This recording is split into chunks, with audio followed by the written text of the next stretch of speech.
Buenas tardes, Escuela Bíblica Dominical, domingo 15 de febrero. Seguimos viendo el mensaje de nuestro Señor Jesús en el Monte de los Olivos. Dejé dos tareas. Una fue que me investigaran qué dice San Mateo, y les dije bien claro, el capítulo 1 de San Mateo, sobre lo que es una generación, y también les dejé de pregunta cuando el Señor le dijo a los cristianos, cuando lleguen estas cosas, los que estén en Judea huyan a los montes. Les dejé de tarea que investiguen específicamente a dónde se dice que huyeron. Huyeron a una región, una provincia, a una población. No está en la Biblia eso, había que investigarlo. A ver, gracias. A ver, gracias. Ok, muy bien, muy bien. ¿Quién más? Ok. Gracias, gracias. A ver, allá también. Mire, ya se me cumplió mi deseo de 5 cuadernos. Ya le iba a decir a mi hermana Norma, ni modo, hermana, ya fueron 5 cuadernos. Ok, muy bien, muy bien. La razón de que les dejé la tarea de qué es una generación, hoy lo vamos a ver más a detalle, porque el Señor dijo, no pasará esta generación. Ya lo han leído. Entonces era importante entender esto. Esta primera tarea es que es la última que agarré, mi hermana Norma, esta es suya, ¿verdad? Dice San Mateo, textos de donde se hable de generaciones, ¿cuánto duraba una generación? Mateo 1:17, ¿lo gustas poner, Gil?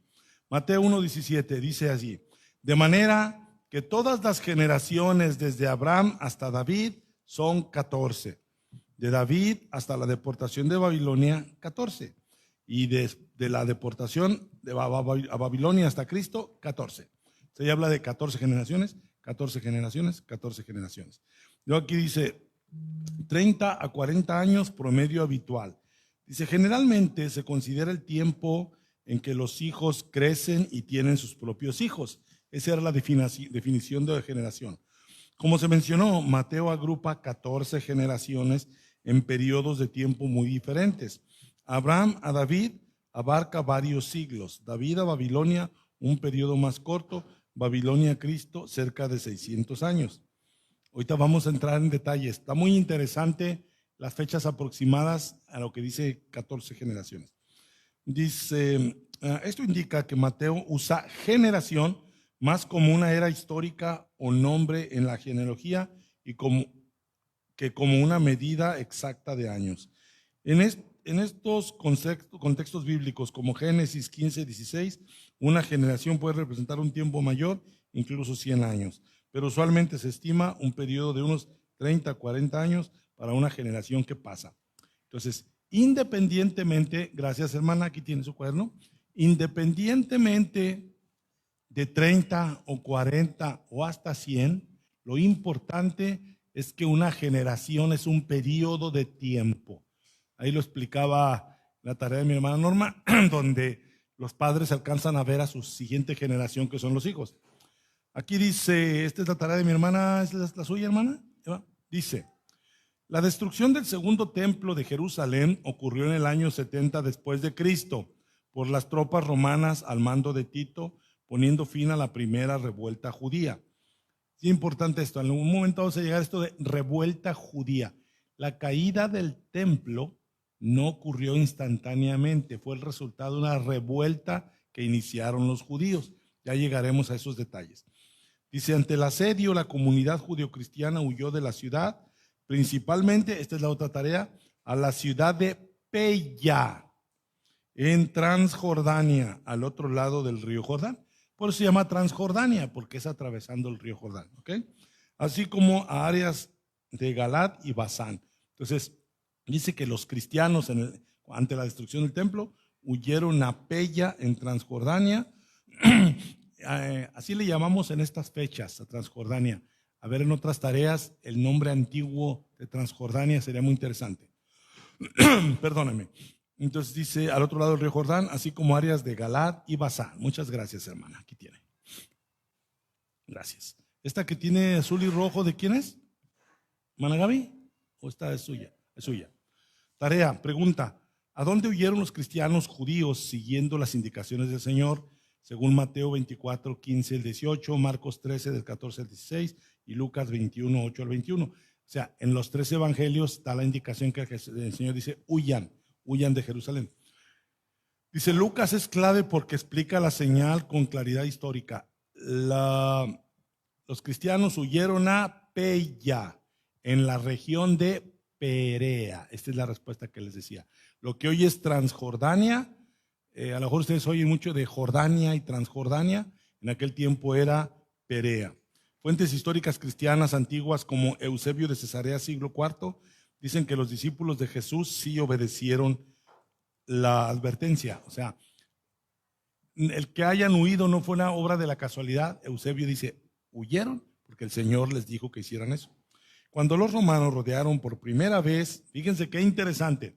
La hermana Eva decía el asedio. Aquí la hermana ya me trae una fecha. Dice, cuando los romanos rodearon por primera vez en el año 66 después de Cristo. O sea, fueron varios asedios. Fue durante el año 66. Les voy a preguntar algo que en su momento lo vamos a platicar, no hoy. Si fue en el 66, a mediados del 66, ¿cuánto tiempo duró el asedio para que el templo cayera en el año 70? Si dije durante el 66, no al inicio del 66. 3 años y medio. ¿Les dice eso algo, mis hijos? Aguas, ¿ok? Acuérdense de algunos temas que vamos a estar viendo. Dice, cuando los romanos, dice, hubo una retirada temporal inesperada del ejército romano. Eso es apasionante. Esta retirada temporal la registra Josefo. Dice que el general romano inexplicablemente, se llamaba Cestio Gallo, inexplicablemente ordenó la retirada.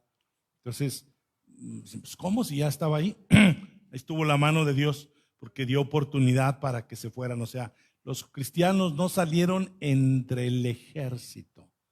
Salieron cuando el primer ejército se retiró, fuga. Porque, ¿qué dice Lucas 21:20? Una advertencia que les dio el Señor, lo vimos la semana pasada. Lucas 21:20. Lucas 21:20 a la 1. Ahí está. ¿Quién lo lee? Pero cuando vieres a Jerusalén rodeada de ejércitos, sabed entonces que su destrucción ha llegado. Es una indicación puntual para los seguidores. Cuando veas a Jerusalén rodeada de ejércitos, sabed entonces que su destrucción ha llegado. Entonces huyan. Entonces los cristianos huyeron desde que, lo que registra aquí, desde que el primer ejército invasor se retiró inexplicablemente, ahí aprovecharon y se fueron. Después ya volvería Tito y ya no hubo remedio. Dice, en ese lapso los cristianos huyeron, se refugiaron principalmente en Peya, una ciudad al este del río Jordán, en la zona montañosa. Si dice al este del río Jordán, por eso dice que se fueron a Transjordania, cruzaron el río Jordán al este. En zona montañosa, fuera de Judea. ¿Se acuerdan que el Señor les dijo, huyan a los montes? Huyeron a una zona montañosa fuera de Judea, de población mayormente gentil. Peya está literalmente en los montes, tal como lo dijo Jesús. Y los judíos que no huyeron, chirrín, chin, chin, todos murieron ahí en Jerusalén. La mayoría no creyó la advertencia, se refugiaron dentro de Jerusalén pensando que el templo los protegería. Otros huyeron a cuevas en las montañas de Judea, fortalezas como Masada. Muchos quedaron atrapados cuando Tito regresó con el ejército romano. Regresó. O sea, Cestio Gallo se retiró y Tito es el que regresó. Entonces el resultado fue devastador, Jerusalén destruida, el templo incendiado, más de 1 millón de muertos según Flavio Josefo, miles vendidos como esclavos. ¿Fue una advertencia de protección? Sí, totalmente. Jesús no llamó a resistir, no llamó a pelear, llamó a huir con urgencia, sin bajar por pertenencias. A quienes le creyeron sobrevivieron. En resumen, Jesús advirtió con anticipación, dio una señal clara, rodeada de ejércitos, justamente lo que dice ahí. Rodeada de ejércitos, indicó una acción específica, huyan a los montes. Los cristianos huyeron principalmente a Peya. Jerusalén fue destruida en el año 70 después de Cristo. Peya se encontraba al este del río Jordán, ya lo vimos, en la región llamada Perea. Hoy forma parte del noroeste de Jordania, o sea, Transjordania. Ubicación geográfica: actual país, Jordania; actual ciudad, Irbid; región antigua, Perea; territorio del este del Jordán; su entorno, zona montañosa y fértil, ideal para el refugio. En tiempos bíblicos estaba fuera de Judea, bajo control romano, pero lejos del conflicto directo. Población mayormente gentil, era parte de la Decápolis, 10 ciudades helenísticas. Era la zona donde el endemoniado gadareno, por aquellos lugares. Principal lugar de refugio de los cristianos de Jerusalén del año 70 después de Cristo. Jerusalén fue destruida, Peya no. En una imagen mental, si Jerusalén está al oeste del Jordán, Peya está cruzando el río. O sea, entendámoslo así. Si aquí está el río Jordán, Jerusalén está al oeste del Jordán y ellos cruzaron al este del Jordán del lado de Peya. ¿Ok? Y luego dice, ruta aproximada de Jerusalén a Peya. Los cristianos salieron de Jerusalén hacia el este, bajaron desde Jerusalén al valle del Jordán, cruzaron el río Jordán, subieron a la región montañosa de Perea, llegaron a Peya, distancia aproximada 80 a 100 kilómetros. Y aquí a Villa Ahumada, pero entre montañas. De aquí a Villa Ahumada está pura carretera plana, ¿no? Entonces, esa fue más o menos la caminata que se aventaron. ¿Ok? Entonces dice, dependiendo del camino, ruta muy conocida, usada por peregrinos y comerciantes, no algo improvisado. Esto cumple literalmente Lucas 21:21. Ahí está el 20, pasemos al 21 rapidito. Dice, entonces los que estén en Judea huyan a los montes, o sea, no a los montes de Judea, sino fuera de Judea. Y los que en medio de ella váyanse, y los que estén en los campos no entren en ella, que no entren en Jerusalén. Dice, ¿por qué Peya era estratégica y segura? Peya no fue elegida al azar. Zona montañosa, difícil acceso militar, fuera de Judea, lejos del foco del castigo, ciudad de la Decápolis, menos hostilidad contra cristianos, agua y alimento disponible, sin guarnición romana fuerte en ese momento. ¿Por qué no regresaron de inmediato a Jerusalén? Después del año 70 después de Cristo, Jerusalén quedó destruida, el templo no existía, la ciudad fue ocupada por romanos, Judea quedó devastada. Por eso, la comunidad cristiana permaneció años en Peya. Jerusalén dejó de ser el centro del cristianismo. El liderazgo cristiano se desplazó a otras ciudades como Antioquía, Asia Menor, Roma.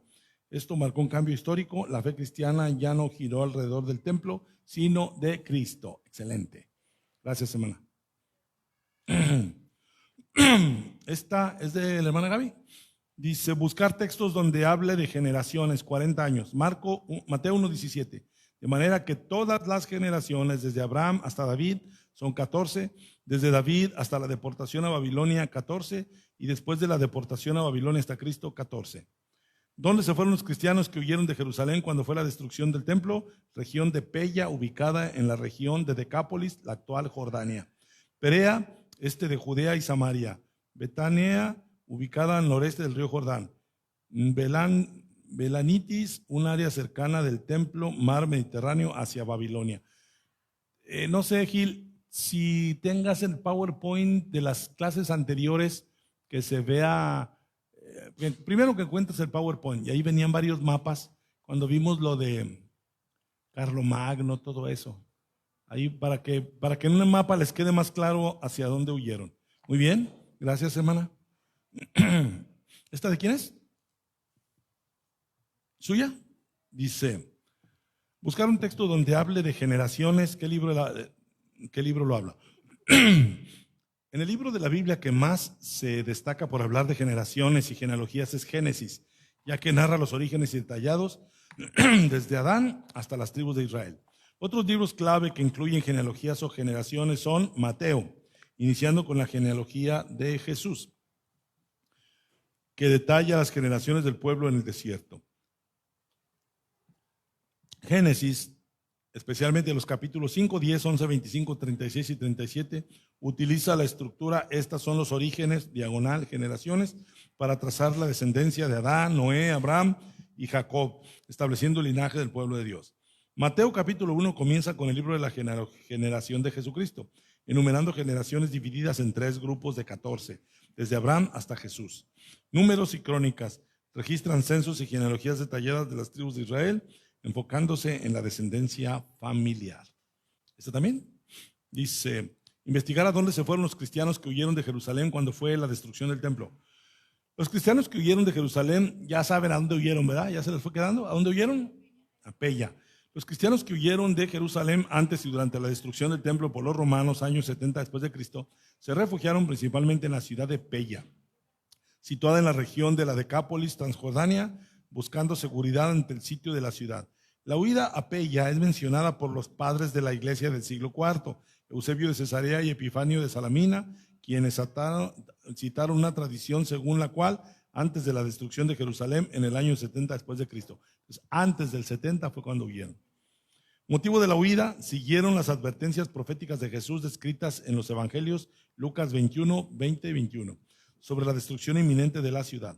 Otros destinos, algunos también se dispersaron hacia otras zonas, incluyendo áreas de la Decápolis, Perea y regiones del norte como Antioquía. Esta migración permitió la supervivencia de la iglesia primitiva, separándola definitivamente de la crisis sociopolítica judía contra Roma. Fíjense bien esto, crisis sociopolítica judía contra Roma. Fue Judea, los judíos, los que se levantaron en revuelta contra Roma. Querían la libertad. Cuando dice sociopolítico, porque Jerusalén no tenía ejército, fueron los celotes quienes iniciaron esta revolución, lo cual terminó con la destrucción del templo. Bien, y es todo. Gracias, hermana. Muy bien, perfecto. ¿Este de quién es? Es de mi hermana Silvia. ¿A dónde huyeron los judíos cristianos que huyeron en aquellos días? ¿Ya saben a dónde va? ¿A dónde? Huyeron principalmente a Pella, una ciudad situada en la región de Decápolis, al otro lado del río Jordán, actual Jordán. Ah, mire, ya está. ¿Dónde me voy? ¿Acá o acá? Ay, no, está muy alta. Ok. Mire, para que se den aquí una idea, a ver si me ponen la cámara para acá, para que... Ándele, gracias. Miren, Roma está allá arriba en la bota de Italia. Este es el mar Mediterráneo, ¿sí? Entonces, aquí donde dice Palestina, es la zona donde habitó nuestro Señor Jesucristo. En este mapa, si hubiera un mapa más cercano se vería, pero hagan de cuenta que el río Jordán corre de sur a norte y desemboca en el mar de Galilea, ahí donde Jesús caminó sobre el agua. El río iba de sur a norte. Entonces, Jerusalén está aproximadamente por aquí, Perea está por acá, entonces esos 100 kilómetros es de aquí para acá. Entonces, si el Jordán corre aquí, Jerusalén está al oeste, el oeste está para acá, el este está para allá. El oeste está de este lado y el este de este. Entonces, la iglesia huyó del oeste al este. ¿Sí? No sé si tengas un mapa de la pura zona de Palestina. Bueno, ese está todavía más lejos, ahorita lo vemos. Ahí se los dije aproximadamente. Más claro. Principalmente a Pella, una ciudad en la región de Decápolis, al otro lado del río Jordán. O sea, al otro lado de donde estaba Jerusalén. O sea, cruzaron el río Jordán. ¿Cuándo? Huyeron poco antes de la destrucción de Jerusalén por los romanos. Un periodo comprendido en el inicio de la gran revuelta judía, dice del 66 al 70. En realidad fueron 3 años y medio casi exactitos. Y luego dice, esta huida se considera el cumplimiento de la advertencia de Jesús relatada en los evangelios, incluyendo Marcos 13, del 14 al 20, donde insta a los que estén en Judea a huir a los montes ante la abominación desoladora. La abominación desoladora la vamos a volver a ver a detalle, pero Daniel la anunció. Cuando vimos las 70 semanas, Daniel dice que el pueblo de un príncipe que habría de venir destruiría el santuario y después con la multitud de las abominaciones vendrá el desolador. Daniel lo anunció, pero Josefo lo describió con una precisión tremenda. Lo veremos en su momento. Pella era una ciudad que, a diferencia de Jerusalén, no estaba bajo el mismo nivel de conflicto, lo que ofrecía un refugio seguro para los primeros creyentes cristianos. Se entiendan cómo el Señor, cuando los hizo huir y les dijo a dónde, fueron una zona más pacífica. Se cree que la huida ocurrió aproximadamente en el año 66 después de Cristo. Es muy probable porque, como lo veíamos en la tarea de la hermana Loruama, lo vamos a ir viendo a detalle. Los judíos se levantaron contra Roma, pero cuando decimos contra Roma, no se fueron hasta Roma. Roma tenía ejércitos en todo el imperio. Entonces Roma tenía lo que se le llamaba una guarnición, como un fuerte, con un grupo, con batallones de soldados, y los judíos como que creyeron que ese fuerte, ese era el imperio romano. Entonces le hicieron la guerra a los que vigilaban Judea y lo único que hicieron fue atraer a todas las legiones desde Roma y vino la destrucción. Entonces cuando dice se cree que la huida ocurrió aprox en el año 66, debe haber sido en lo que dice Lucas 21:20. ¿Qué decía Lucas 21:20? Cuando veáis a Jerusalén rodeada de ejércitos. Cuando vieron a Jerusalén rodeada de ejércitos, todavía no eran los ejércitos comandados por Tito. Esos vinieron ya en el mero año 70. Cuando estaban comandados por Cestio Gallo, fue cuando Cestio se retira y ellos huyen. Poco después, cuando aquí tiene el nombre, mira, es la única tarea que lo menciona. Más que aquí dice Galo, ¿está bien? Poco después, cuando los ejércitos romanos, inicialmente dirigidos por Cestio Galo y luego por Vespasiano diagonal Tito, rodearon la ciudad antes del cerco definitivo. El contexto de Marcos 13:20, Jesús menciona que esos días serían de una tribulación tan grande que si no se acortara por amor a los elegidos, sus seguidores, nadie sobreviviría. O sea, aguas. En palabras del Señor, el asedio y destrucción de Jerusalén, esa fue la gran tribulación. Y aquí muchos pastores se van a levantar de sus tumbas. ¿Qué? Porque nos han enseñado toda la vida que, pues, ¿dónde va a quedar el canto de marino? No hay remedio, no hay salida, es la gran tribulación. A lo que el Señor le llamó gran tribulación fue a la destrucción de Jerusalén. Cuando veamos a detalle lo que narró Josefo, si ahorita se les hace poco, van a entender por qué fue una gran tribulación. ¿Ok? Dice, la huida a Pella permitió a estos primeros cristianos sobrevivir el asedio donde perecieron la mayoría de los judíos no cristianos. Pereció la mayoría de judíos no cristianos. En resumen, los judíos cristianos obedecieron la advertencia profética y se refugiaron en Pella, en la zona transjordana, escapando de la destrucción del segundo templo. Bien, esto fue lo de a dónde huyeron. Seguida, texto donde se hable de generaciones. Acuérdense que fueron dos tareas. La palabra generación en la Biblia a menudo se traduce del hebreo dor, tiempo, linaje o toledot, descendientes, historias. Ahí está, o sea, generación. ¿Por qué les tengo que hacer hincapié? Hoy voy a hablar más de generación, según la Biblia. Porque cuando Cristo dijo, no pasará esta generación, ¿entendido lo que es generación? ¿Qué creen que hicieron los futuristas? Se aventaron una maroma y dijeron, es que generación viene del término griego gene o gena y también puede significar raza. Y le cambiaron todo el sentido, como que Jesús dijo, no pasará esta raza hasta que todo esto acontezca, como que todavía falta una gran tribulación. Entonces vamos a verlo ahorita. Mira, ese está más padre. ¿Me lo vuelves a voltear, Angie, por favor? Gracias, hermano. Es que Angie está más cerca si se ofreció, pero adelante, hermano. Mire, ahí está en verde Judea. No sé si le puede acercar el zoom para que también lo vean los que están porque esto se estudia poco, casi en el centro, Jerusalén. ¿Sí? Este es el mar Muerto. Aquel es el mar de Galilea. Siguiente del Jordán. Entonces los 100 kilómetros fueron de Jerusalén hasta Pella. ¿Dónde está Pella? Aquí que no la ubico. Y cruzaron el Jordán y llegaron a la zona montañosa de Pella. ¿Dónde dice Pella? No la alcanzo a ver ahí. Monte Nebo, donde murió Moisés. Jabes de Galat, se me hace que era como por acá. Era por los montes de Galat. Ya está arriba. Acá está Pella. Sí. Entonces sí, se fueron hasta la zona montañosa. Muy bien. Gracias, hermanos. Gracias, Gil, por buscarlo. Ok. Entonces dice aquí, se define generación, se define principalmente como el conjunto de personas que viven en el mismo tiempo. Esta es una definición muy precisa. ¿Qué es una generación? El conjunto de personas que viven al mismo tiempo. ¿Sí? Está fácil, ¿no? Dice, en un periodo aproximado de 30 a 40 años. Además, el término se utiliza para describir un grupo caracterizado por ciertas cualidades morales o físicas, como en generación dorada, contemporáneos, designa a los hombres y mujeres que viven en una misma época, como Noé y sus contemporáneos. Medida de tiempo, es como cuando la gente dice en mis tiempos. ¿Sí? No, pues yo en mis tiempos de los 60, pues esa era esa generación, ese grupo de esas personas.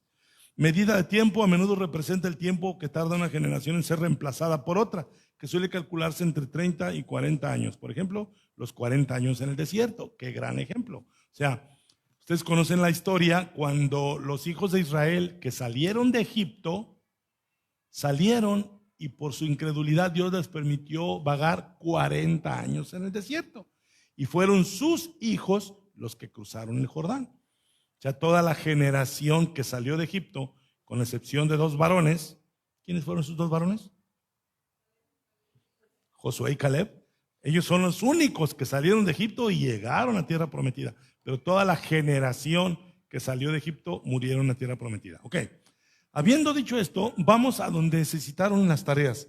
En Mateo 1:17. Ya lo comprendieron, ya saben lo que es una generación. Y en el versículo 1:17 dice: de manera que todas las generaciones desde Abraham hasta David son 14. Vamos a asumir que una generación es de 40 años. Saquen su calculadora. ¿Cuántos son 40 años por 14 generaciones? ¿40 por 14? O háganlo a mano, algunos son muy rápidos a mano. 560 años. Yo le veo todo el sentido del mundo, porque sabemos históricamente que David vivió y reinó alrededor de 1000 antes de Cristo, más o menos.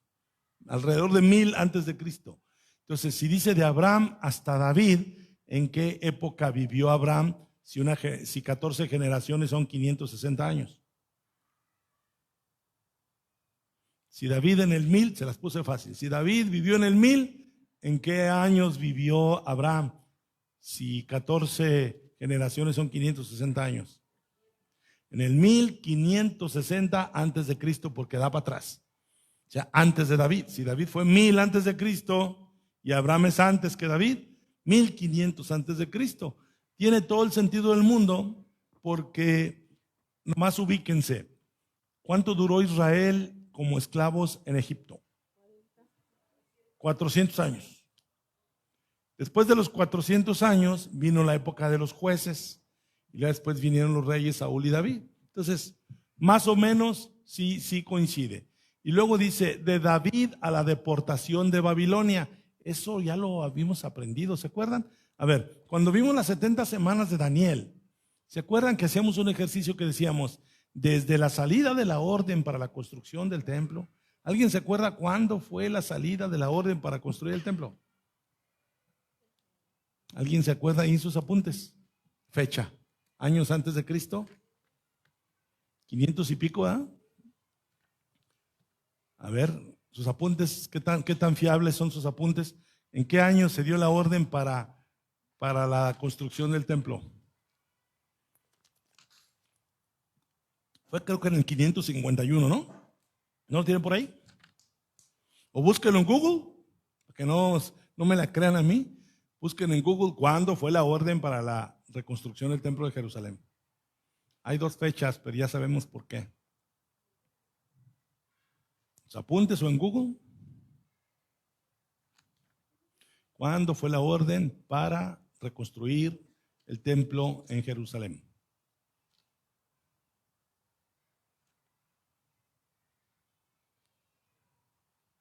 Se las puse difícil.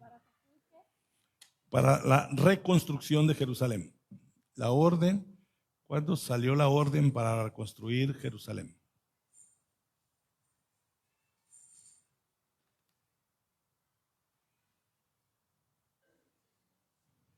Dice que siendo el año 457 antes de Cristo.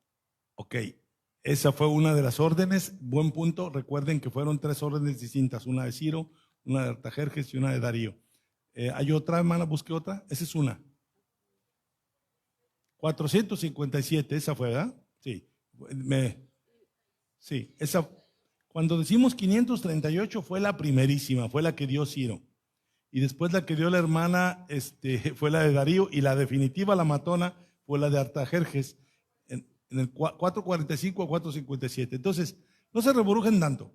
Si dice, desde David hasta la deportación a Babilonia, 14 generaciones. Si David vivió en el 1000 antes de Cristo y ahora le avanzan 550, pues ya fue como en el año, ¿cuántos son 1000 menos 550? 1000 menos 560. 440, ¿verdad? Entonces, ahí estamos hablando que desde David hasta la deportación de Babilonia, hasta que terminó la deportación, y luego de la deportación de Babilonia, otros... Hermano, Sí. yo que tengo un dato. Dice, el primer decreto fue dado por Ciro. Por Ciro el Grande, Sí, fue el año que sacó Matita. del templo, y lo vemos en Esdras 1 del 1 al 14, Ujú. del 4. Y dice que la fecha aproximada es del 538 al 537 Sí, a.C. fue la más anterior, o sea, fue la primera orden. Después vino la de Darío. Luego viene la de Darío. Ajá. Y esa fue en el año que dio mi hermana, como en el 480 y algo. Y luego la última fue la que dio Artajerjes en el 451. Entonces se refiere, la que profetizó Daniel fue la última en la que ya hubo recursos y bendición y todo. Entonces lo que les trato de decir, no se tienen que aprender esto. Mateo lo que está diciendo es que coincide que hay 14 generaciones de Abraham a David, 14 de David a la deportación de Babilonia y 14 de la deportación de Babilonia a Cristo. Entonces, ¿qué es una generación? Un periodo de años, ¿sí, hermana Gaby? ¿Por qué era importante que Mateo le resaltara estas generaciones a los judíos? Sí, porque los judíos tenían muy fijado el tema de dos cosas. Uno, si Mateo está hablando ahí de la genealogía de Cristo, Mateo tiene que ser lo más preciso posible para que verdaderamente le crean que es el Mesías. Cuando dice la deportación de Babilonia, va a hacer mención de que el profeta Daniel avisó. Sepan ustedes que desde la salida de la orden para reconstruir Jerusalén hasta el Mesías príncipe, habrán 7 semanas, ¿se acuerdan? Y 62 semanas. Entonces, lo que está cuadrando Mateo, lo que está cuadrando Mateo es que efectivamente el Mesías aparece en esa franja de tiempo. O sea, cuando dice desde David hasta la deportación de Babilonia 14, justo después de la deportación de Babilonia es cuando Daniel anuncia cuándo aparecerá el Mesías. Entonces lo que está diciéndonos entonces Mateo es que esas 14 generaciones, las últimas, desde la deportación de Babilonia hasta Cristo, coinciden con lo que Daniel el profeta habló de la venida del Mesías. No sé si recuerdan, repito, desde la salida de la orden para reconstruir Jerusalén hasta el Mesías, Daniel dijo eso en el contexto de la deportación de Babilonia. ¿Se acuerdan? Que la oración de Daniel fue para que volvieran a su templo. Entonces habrán 7 semanas de años más 62 semanas de años. Entonces ya habíamos visto esos 483 años. Entonces es lo único que les trato de decir a la pregunta de la hermana Gaby. Mateo está diciendo que la aparición del Mesías, que fue anunciada en la época de la deportación de Babilonia hasta que se cumplió, fueron esas 14 generaciones, ¿sí? Entonces más o menos es para cuadrar la precisión de la profecía de Daniel respecto a la llegada del Mesías. Recuerden que Daniel también anunció que se le quitaría la vida al Mesías, más no por sí. Entonces es una forma de cuadrarlo. Ahora, vámonos a lo que para mí hoy es más importante de hablar de generaciones. Todas esas generaciones que vienen ahí eran generaciones antes de Cristo, antes de Cristo. Vamos a hablar de la generación del tiempo de Cristo. Esa es la más importante para entender el tema de la destrucción del templo. Miren, vámonos, todo lo vamos a ver hoy en Mateo. Vamos en Mateo, vamos al versículo 12. Mateo 12.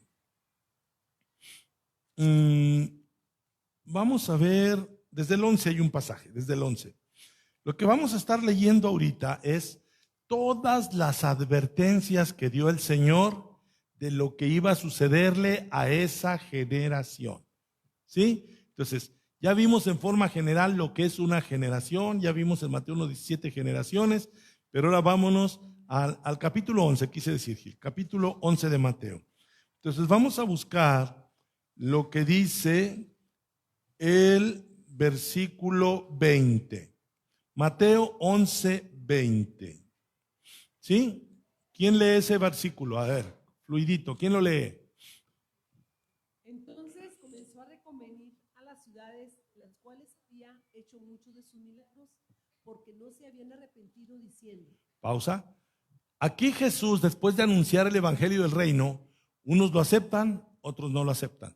Y los que no lo aceptan son los judíos, la mayoría de los judíos. Entonces Jesús empieza a anunciar lo que les va a pasar. ¿A quiénes? A las ciudades en las cuales había hecho muchos de sus milagros.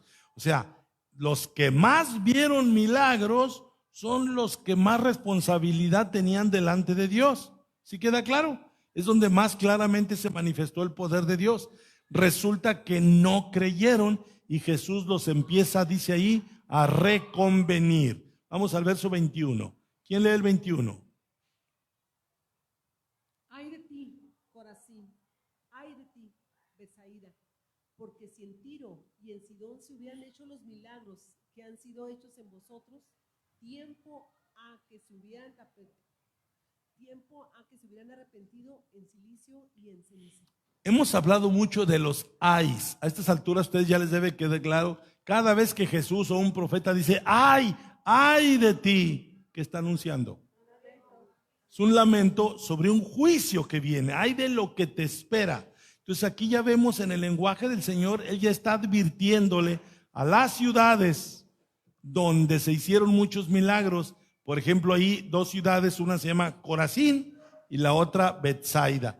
La más conocida en los relatos bíblicos es Betsaida, de ahí era Felipe, de ahí era Andrés, etcétera. Cuando dice, porque si en Tiro y en Sidón se hubieran hecho los milagros que han sido hechos en vosotras, o sea, en Tiro y en Sidón no se hicieron los milagros que se hicieron en estas otras dos ciudades que se mencionan ahí. ¿Qué ciudad era Tiro y qué era Sidón? Ciudades paganas 100%. Cuando Jesús hizo milagros en ciudades como Betsaida y Corazín, era el pueblo judío, el pueblo de la ley, el pueblo de la escritura, el pueblo de los judíos. Entonces está diciendo, si en la zona de Tiro y en Sidón, donde hay puro pagano, si hubiesen hecho los milagros que han sido hechos en vosotras, tiempo a que se hubieran arrepentido en silicio y en ceniza.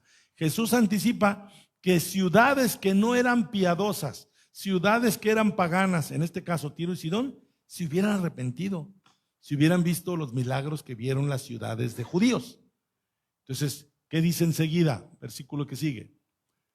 Dice, por tanto os digo que en el día del juicio, el Señor está advirtiéndoles, será más tolerable el castigo para Tiro y para Sidón que para vosotras. O sea, si en el día del juicio va a haber un castigo contra Tiro y contra Sidón por ser ciudades paganas, aún el castigo va a ser menor que el castigo sobre las ciudades judías, donde vieron gran cantidad de milagros.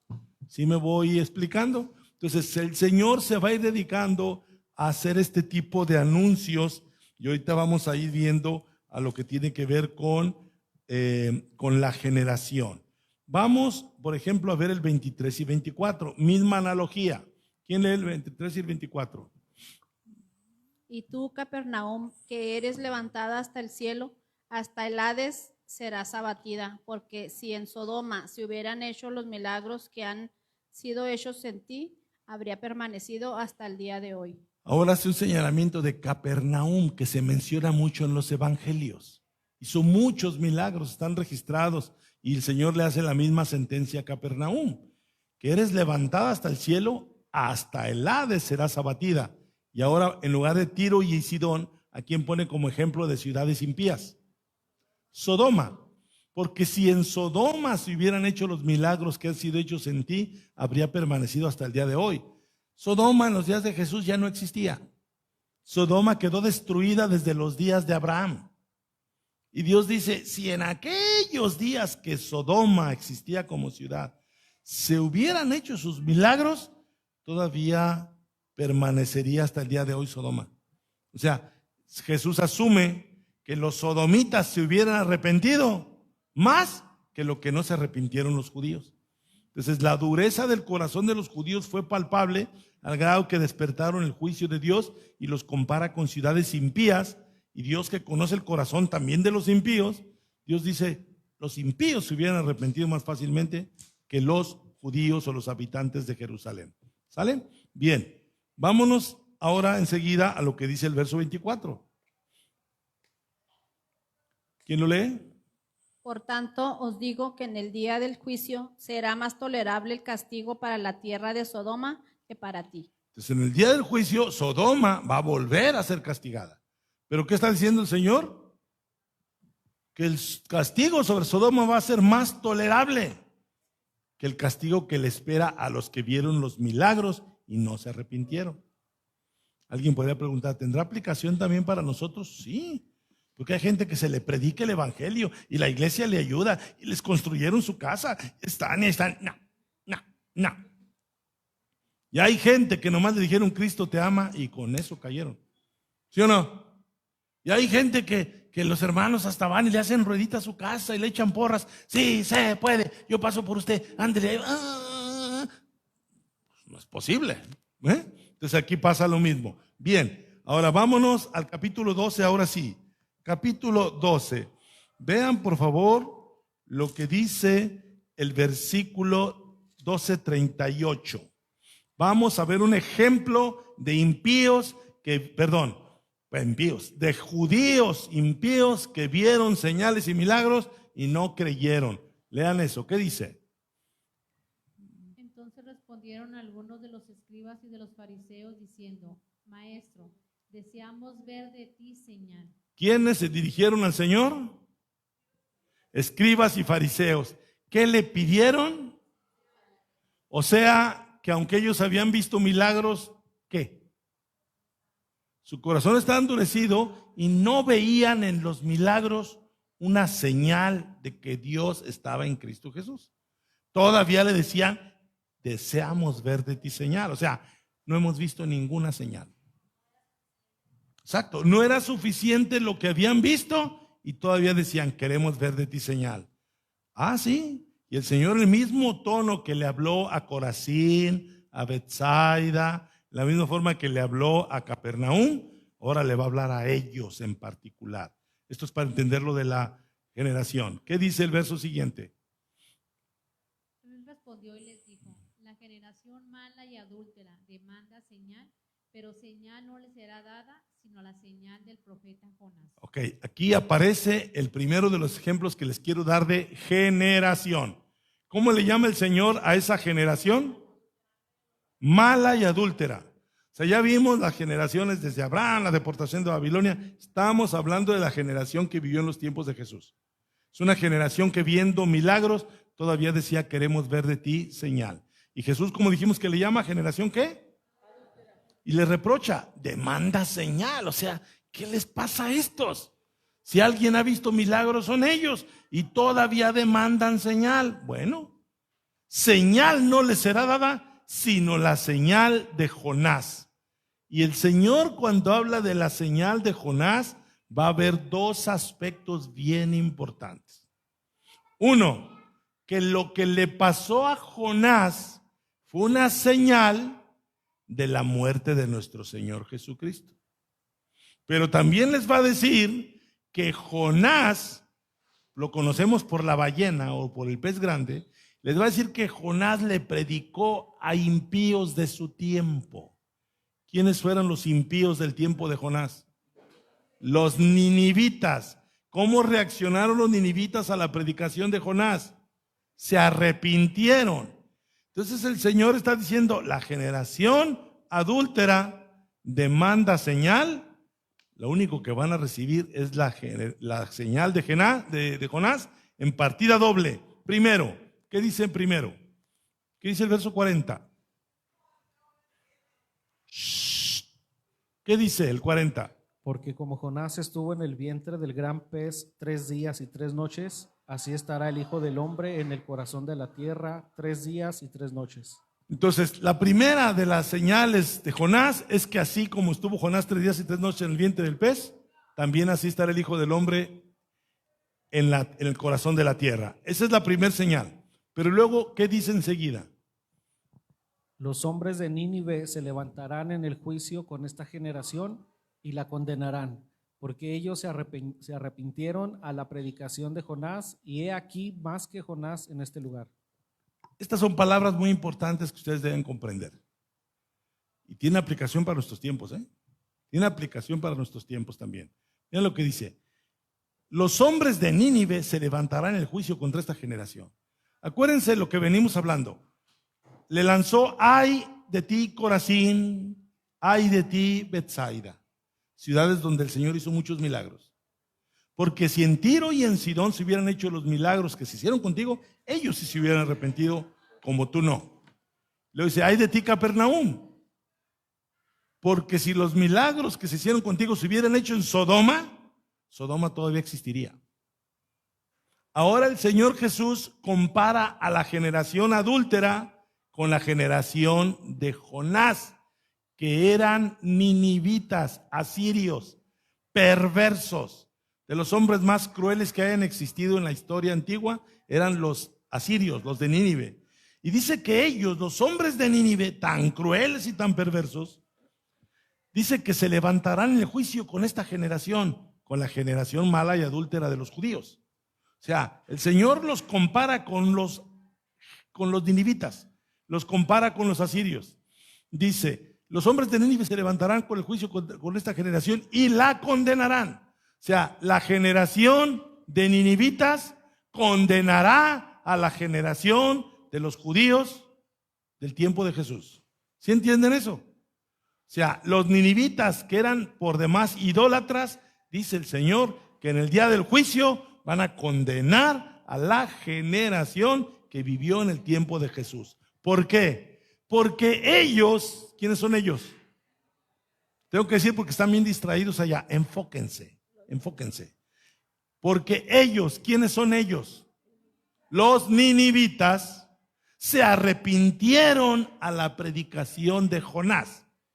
Y dice el Señor, y he aquí más que Jonás en este lugar.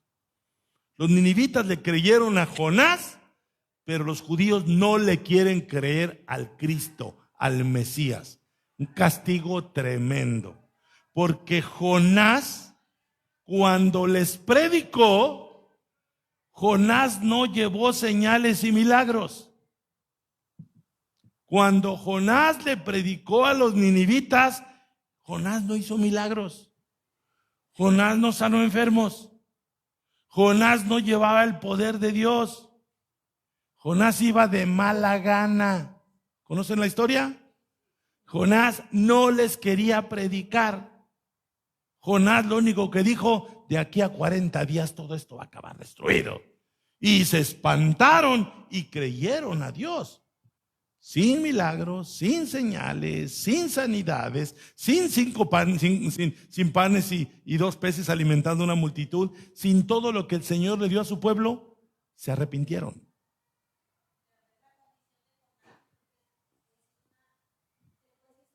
Esa fue la señal. Jonás iba destrozado después de haber estado en el aparato digestivo del pez. O sea, Jonás quedó tal vez sin pelo, tal vez despellejado, y llegó y lo vieron y dijo, de aquí a 40 días esto se va a acabar. Cuando lo vieron dijeron, ay, este está hablando en serio. Y se arrepintieron. Pero el Señor llegó en amor, llegó alimentando a las multitudes, llegó sanando enfermos, llegó prodigando amor y señales poderosísimas y no le creyeron. Hermano, Sí. es donde dice que así como Jonás estuvo 3 días en el vientre del pez, se está comparando con él, ¿verdad? Sí, así lo dice. Al momento de ser devorado por el animal, ¿verdad? por el pez, obviamente que murió. Nadie puede sobrevivir adentro, solamente el Señor, pero Sí. murió y después el Señor lo resucitó. Así es. Entonces el Señor Jesucristo, ¿cómo le está hablando a su generación? ¿Cómo les está hablando? ¿Cómo le está hablando Jesús a su generación? Despierten. Está hablando fuerte. ¿Va? ¿Generación Sí. mala y perversa? ¿No? Sí. Y les está anunciando juicio. Les está diciendo que en el día del juicio les va a ir peor que a Sodoma, les va a ir peor que a Ciro, les va a ir peor que a Tirón, le va a ir peor que a Nínive. Sí, hermana.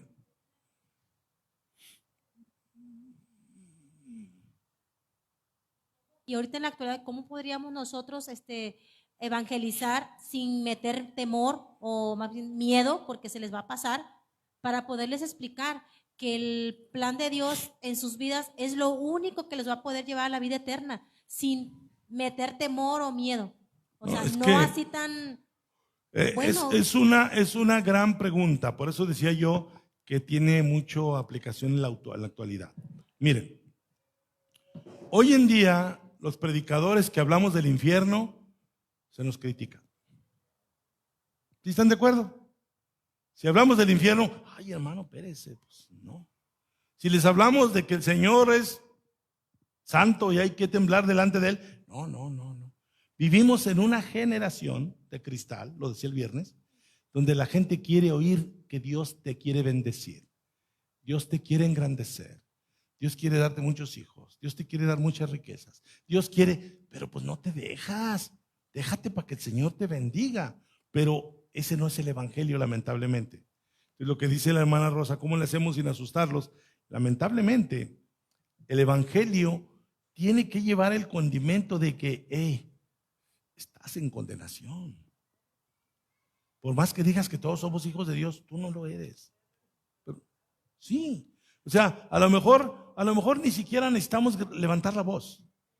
A lo mejor ni siquiera necesitamos ser agresivos en el lenguaje. Pero sí le podemos decir, no, mira, tú me dices que todos somos hijos de Dios. La Biblia no respalda eso. Tú no eres hijo de Dios. Ya se ofendió, ni siquiera le levanté la voz. No, tú no eres hijo de Dios. Mira, déjate digo lo que dice la Biblia, de quiénes son los hijos de Dios. Ahora, la palabra de Dios está diciendo el texto que seguro tú conoces. Porque de tal manera amó Dios al mundo que ha dado su Hijo unigénito. Déjame te lo explico, ¿por qué lo ha dado? Porque el mundo está lleno de pecadores que van al infierno y el Señor vino para ser sacrificado. Dice, para que todo aquel que cree en Él no se pierda. Soy muy largo, no se pierda. ¿Sabes qué significa no se pierda? No se pierda es condenación eterna. Separación total de Cristo por toda una eternidad. Pero si tú aceptas a Cristo, no te vas a perder, sino que tendrás vida eterna. Es decir, alguna vez íbamos mi esposa y yo por la calle de El Paso. Iba un señor que dije, ay, pensé que traía bocina, ¿no? Traía un bozarrón que ya le quisiera yo para dominguear. Y un bozarrón decía, todo esto se va a quemar. Entonces, está loco este viejo loco. Y dice, no, ese no es el evangelio. No, el evangelio está bien preciso, bien delimitado. ¿Sabes qué? Te predico el evangelio porque al igual que tú, yo estaba también en condenación. ¿Qué? Sí, eso dice la palabra. No te quiero ofender. Te quiero decir lo que dice la verdad.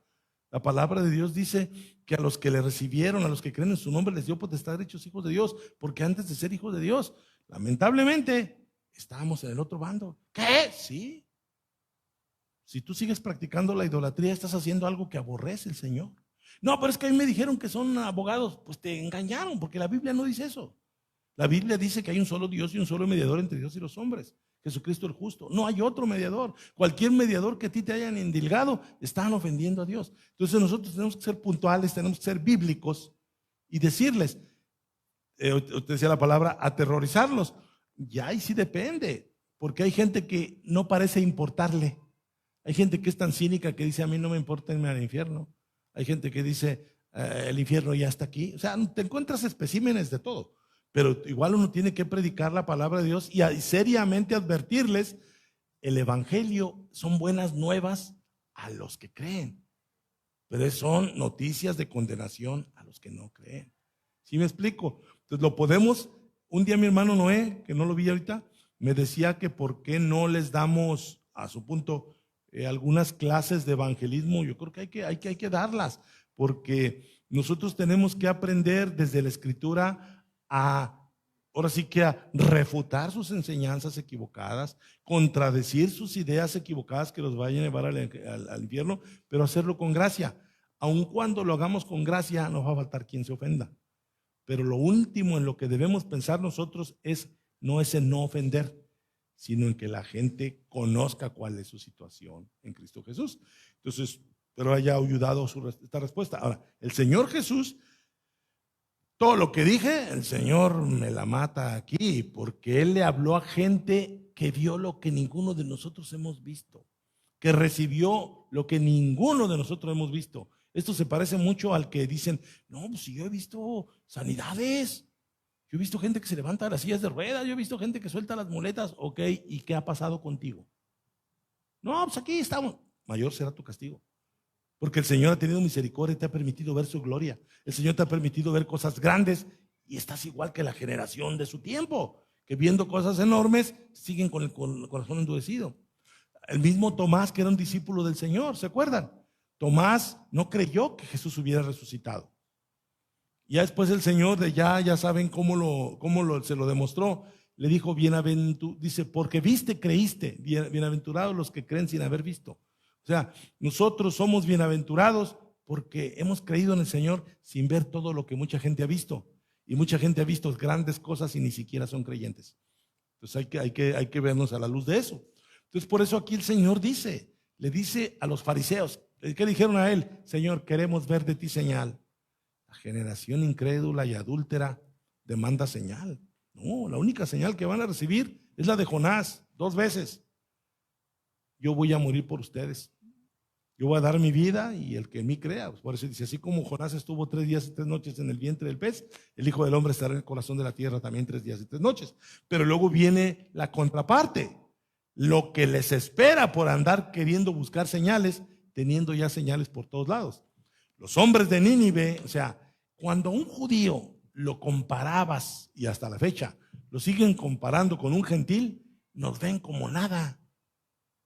¿Saben cómo nos dicen a nosotros? Ahí, los judíos, ¿cómo nos dicen a nosotros? Goyín. Así nos dicen a nosotros los goyín. Menos que nada. No somos nada. Los judíos de hoy. No somos nada. Eso no son nada. Entonces Jesús dice, sí, los hombres de Nínive los van a condenar a ustedes. Entonces por eso odiaron a Jesús, porque Jesús les hizo ver que ellos no eran una generación lo piadosa que ellos se creían. Son una generación perversa, adúltera, mala. Y en el... ¿Cómo? Sí. Dice, ¿cómo los ninivitas se arrepintieron cuando el que les predicó fue Jonás?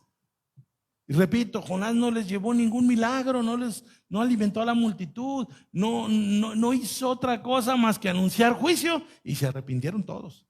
Y el Señor llevó todo tipo de gracias y bendiciones. Por eso repito, la pregunta que hacía la hermana Rosa, se parece mucho a lo que está actuando ahorita. O sea, hay gente que ha recibido del Señor cantidad de misericordia y siguen con el corazón endurecido. O sea, de veras. O sea, hay gente que dan testimonio, sí, no, el Señor me sanó, el Señor sanó a mi abuelita, a mi hijo. Y como decía mi legendaria hermana, y luego, un día les voy a preguntar quién es la hermana que dijo eso, cada rato la cito, ¿eh? Y luego, que dice que el esposo le dijo, estaba pensando que voy mal en mi vida. Estoy pensando que ya sería bueno entregarme a Cristo. Yo dije, no, aquí la hermana va a decidir. Dice, y luego, otros 20 años en espera. Otros 20 años de inconverso. Tengan cuidado. Sean sabios, por favor. Sí. Pero muchas personas ven como si Dios tuviera la obligación de hacerles milagros y que es su deber, pero no existe. Es la enseñanza. Miren, es la enseñanza a lo largo de años. Imagínense la iglesia católica, y luego voy con la evangélica, para que no piense que la traigo con los católicos. Imagínense la iglesia católica. Lo esperamos en la fiesta del santo patrono, para que el Señor lo bendiga. Tamborazo, tequila, cotorreo, mujeres, y el Señor los va a bendecir.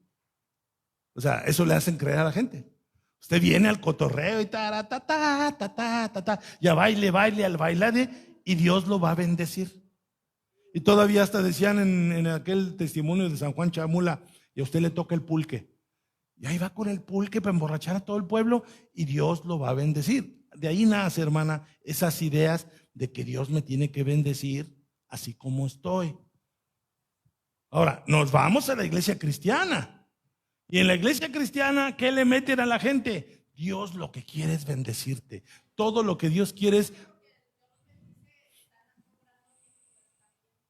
Sí. O sea, pero a lo que voy es que, como en la católica no hay mayor diferencia, Dios te quiere bendecir. O sea, así como estoy, Dios me quiere. Sí, Dios está ansioso por bendecirte. Así sin cambiar, sin arrepentirme. No. Tú nomás declara, tú nomás confiesa. Tú nomás ten fe. Y no hay ninguna expectativa de santificación, corrección, arrepentimiento, porque a Dios le urge bendecirte. Todo es que tú quieras que te bendiga. Entonces, eso es lo que forma esa generación tan pusilánime que nomás están esperando como el que le decían al niño: ve a comprar a la tienda, ve a traer las tortillas, ¿y cuánto me va a dar? ¿Y cuánto me va a dar?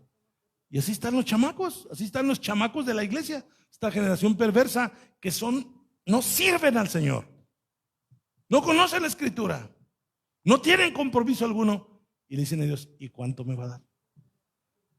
Entonces es una cuestión terrible. Entonces, en este caso con los judíos, el Señor los compara con los ninivitas. Se enfurecen porque para los israelitas, los judíos, los ninivitas eran perros. Esos perros te van a condenar en el día del juicio. ¿Sí entienden la gravedad de lo que está diciendo el Señor? Bien, vamos más para allá. Vámonos ahora a lo que dice el versículo 43. Este es un pasaje que yo en YouTube, híjole, no sé si reírme o ponerme a llorar de cómo hay videos de esto, se escapan de lo que está diciendo el Señor. Lo leo yo. Dice, presten atención, hijitos míos. Cuando el espíritu inmundo sale del hombre, anda por lugares secos buscando reposo y no lo halla. Entonces dice: volveré a mi casa de donde salí, y cuando llega la halla desocupada, barrida y adornada, entonces va y toma consigo otros 7 espíritus peores que él, y entrados moran ahí, y el postrer estado de aquel hombre viene a ser peor que el primero. Así también acontecerá a esta mala generación. Oye, que si el chamuco, y que si la casa está adornada, y que oye, ¿qué significará? El Señor está hablando lo que le va a acontecer a esta mala generación. Sigue hablando de condena a esta mala generación. ¿Qué dice? Así como cuando, vamos a regresarnos al versículo 45. Bueno, desde el 43. Cuando el espíritu inmundo sale del hombre, el Señor dice que así ocurre. El Señor está diciendo: oras por una persona para que sea liberada, y el espíritu inmundo sale del hombre. Anda por lugares secos buscando reposo y no lo halla. Verso 43. Entonces dice: volveré a mi casa de donde salí. ¿Cuál es esa casa de donde salió? El cuerpo del hombre que había estado poseso por ese chamuco. ¿Sí me van siguiendo? El chamuco se va y dice: voy a volver a donde salí. Y cuando llega, la halla desocupada, barrida y adornada. ¿De qué estará hablando el Señor si se refiere que un hombre tiene un espíritu maligno, salió de él, y cuando vuelve encuentra a ese hombre, llamándole casa, desocupada, barrida y adornada, vacía, lista para volver a recibir al chamuco? Toda esa gente que recibe favores y favores y favores y no se le entrega al Señor.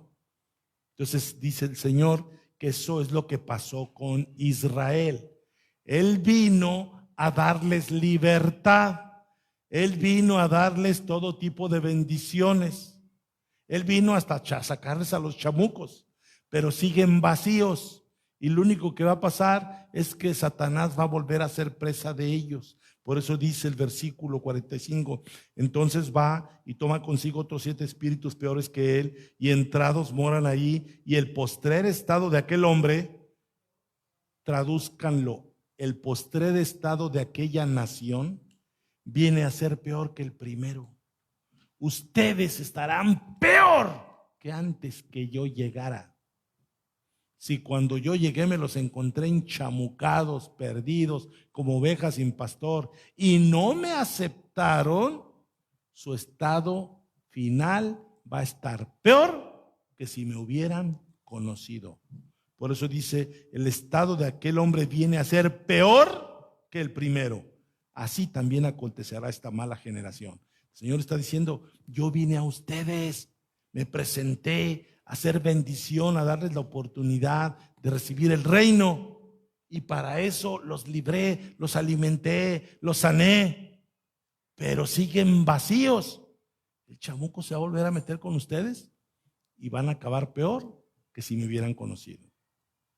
Así le habló el Señor a la generación de su tiempo. ¿Qué les parece? Hermano, ya en ese momento ya estaban siendo condenados por el Señor por su duro corazón. Ese era el anuncio ya. El Señor ya los estaba condenando en ese momento y era cuestión más de tiempo. ¿Ok? Entonces, para ya terminar la clase de hoy, que era de generación, vamos al Mateo 23, por favor. Mateo 23 y un verso de Mateo 23 y un verso de Mateo 24. En Mateo 23 vamos a ver lo que dice el versículo 34, 35 y luego cerramos con el 36. Ya lo hemos visto. Esto que vamos a ver, Jesús ya se lo está diciendo como un ultimátum, la última advertencia para los líderes judíos, y se los dice en el templo, se los dice a las autoridades judías. Y vean lo que les dice. Mismo tenor. Por tanto, he aquí yo os envío profetas y sabios y escribas, y de ellos a unos mataréis. O sea, les sigue diciendo, yo sé lo que van a hacer. A unos mataréis y crucificaréis, y a otros azotaréis en vuestras sinagogas y perseguiréis de ciudad en ciudad. O sea, el Señor dice, les voy a mandar a Pedro, a Juan, les voy a mandar a Jacobo, les voy a mandar a Esteban, les voy a mandar a todos mis discípulos, y ustedes los van a masacrar. Hola, asesinos. Es lo que le está diciendo. Versículo 35. Para que venga sobre vosotros toda la sangre. Esto lo vimos hace 8 días. El Señor dice que va a ser días de venganza. Para que venga sobre vosotros toda la sangre justa que se ha derramado sobre la tierra. Desde la sangre de Abel, el justo, hasta la sangre de Zacarías, hijo de Berequías, a quien matasteis entre el templo y el altar. Verso 36. De cierto os digo que todo esto vendrá sobre esta generación. Con lo que han venido aprendiendo, ya les quedó claro qué generación era la que iba a sufrir esa condena del Señor. ¿Cuál generación? La de su tiempo, a la que le habló él, a la generación a la que estaba condenando, a lo que les dijo que los ninivitas los iban a condenar. Entonces Jesús le está hablando cuando dice, esta generación no es esta generación, es aquella generación de ese tiempo, que fue donde ocurrieron las catástrofes. Sí, hermana. ¿Y eso cómo lo podemos ahorita trasladar a este tiempo? Lo primero que hay que hacer antes, y lo podemos trasladar, antes de trasladarlo, es que nos quede claro que esto es un hecho histórico que ya sucedió. Todas esas palabras tan duras y tan fuertes cayeron sobre la Jerusalén de los días del Señor. Todo eso, el Señor había dicho, como lo hemos estudiado, de cierto os digo que no quedará piedra sobre piedra que no sea derribada.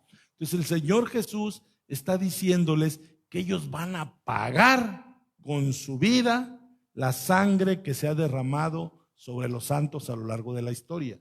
Entonces, por eso le digo antes, porque ahí nos debe quedar claro, el Señor está sentenciando a la generación de su tiempo. Los que lo rechazaron a él.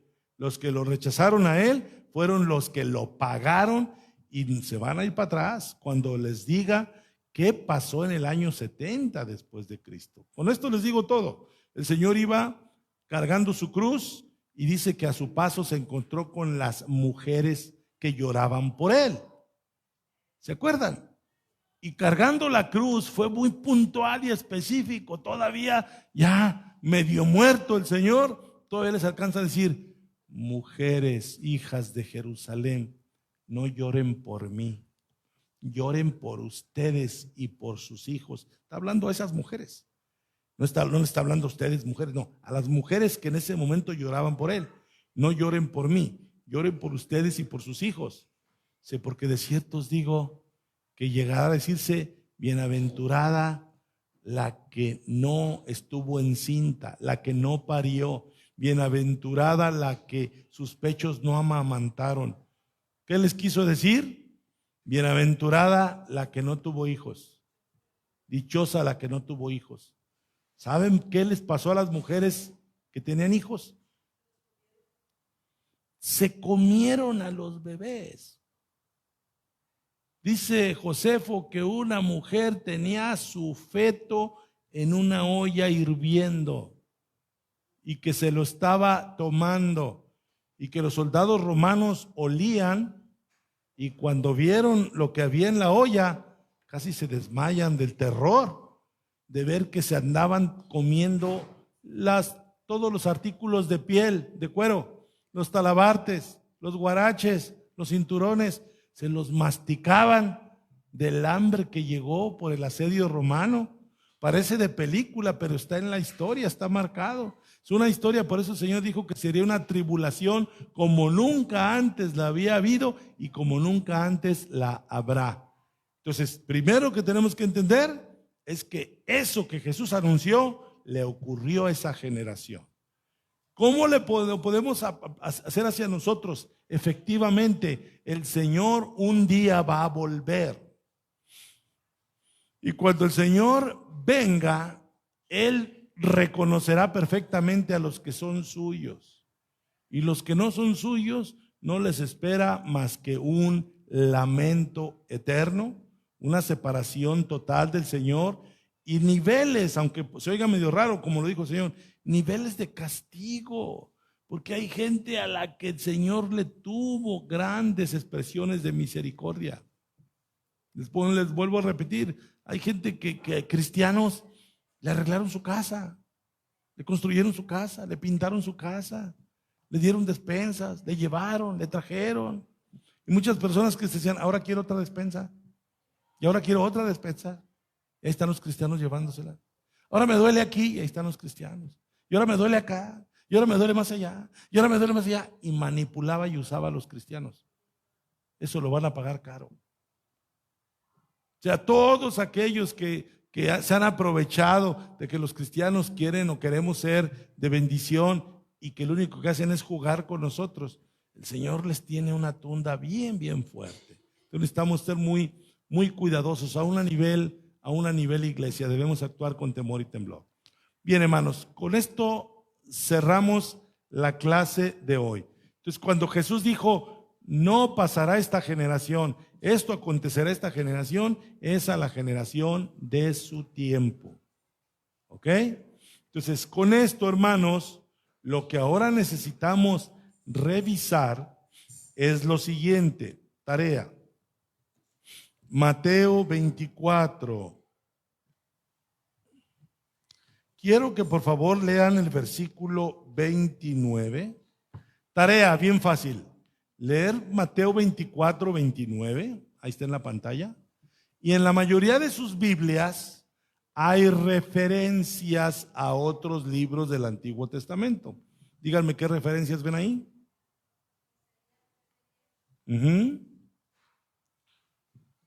Isaías 13:10. Ezequiel 32:7. Ajá. Joel 2:31. Ajá. Apocalipsis 6:12 al 13.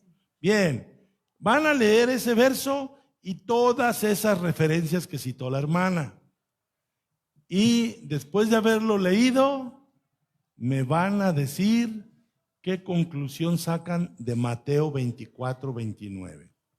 En base a las citas que hay ahí a un ladito, díganme de qué está hablando el Señor en Mateo 24, 29. ¿Ok? Esto ya lo podemos entender después de haber entendido esta generación. ¿Sí quedó clara la tarea? Van a leer Mateo 24, 29, van a leer las citas que vienen ahí y en base a las citas después de haberlas leído, ¿por qué aparecen esas citas ahí? ¿De qué está hablando Mateo 24, 29? Simple la tarea, ¿de acuerdo? Bien, hermanos, ¿cómo están? ¿Cómo los mando? ¿Cómo se van? ¿Contentos? Dios los bendiga, hermanos. Le dejo lugar a mi hermana Gaby y sigamos trabajando en esto. Oremos, hermanos. Señor, te damos gracias porque nos permites esta palabra y este estudio que nos ayuda y enriquece más, Señor, nuestra vida espiritual, nuestro conocimiento acerca de ti, Padre. Gracias porque nos permite, Señor, entenderla y comprenderla, Señor. Hay cosas que no entendemos, pero nuestro hermano Alejandro nos va a ayudar, Señor, para poder entenderla y comprenderla más, Señor. Que podamos hacer la tarea para que podamos entender un poquito más, Señor, de qué se trata lo que estamos estudiando. Bendice a mis hermanos, Señor, llévalos con grande bendición hasta sus hogares, que el día de mañana que van a sus trabajos también, Señor, se van acordando de todo lo que estudiamos en esta hora, Señor. Bendícenos y ayúdanos en todo lo que hagamos, Padre Celestial, en el nombre de Cristo Jesús. Amén. Dios los Amén. bendiga. Gracias, hermano.